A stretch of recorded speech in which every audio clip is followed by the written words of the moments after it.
కృష్ణా జిల్లా గుడివాడలో నియోజకవర్గ టీడీపీ విస్తృత స్థాయి సమావేశాన్ని నిర్వహించారు.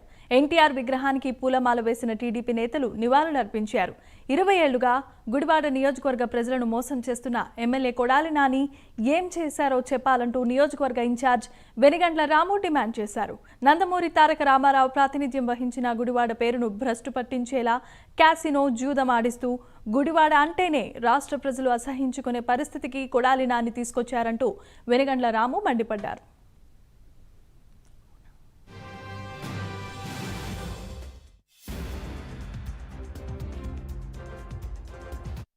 మనందరికీ స్ఫూర్తిదాయకం.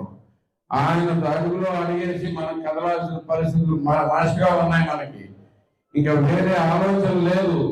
ఆయన ఒక్కడే రేపు మనం రకరకాలుగా విడిపోయి మనం కలయించుకుంటే మనకి మళ్ళీ ఆయన వచ్చే అవకాశాలు కోల్పోతే ఒకసారి తలుచుకుంటేనే భయం వేస్తుంది.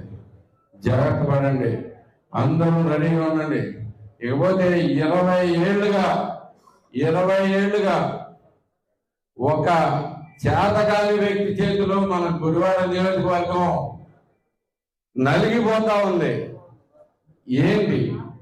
ఏది చేత కాదు, సొల్లు తప్పితే ఇంకొకటి ఏమీ చేత కాదు. ఒక పని ఎలా చేయాలో తెలియదు. అంటే మూడు సార్లు నేను ప్రతిపక్షంలో ఉన్నా ఏం చేయలేకపోయానంటాడు. మరి అలాంటప్పుడు ఎందుకు? మనందరికీ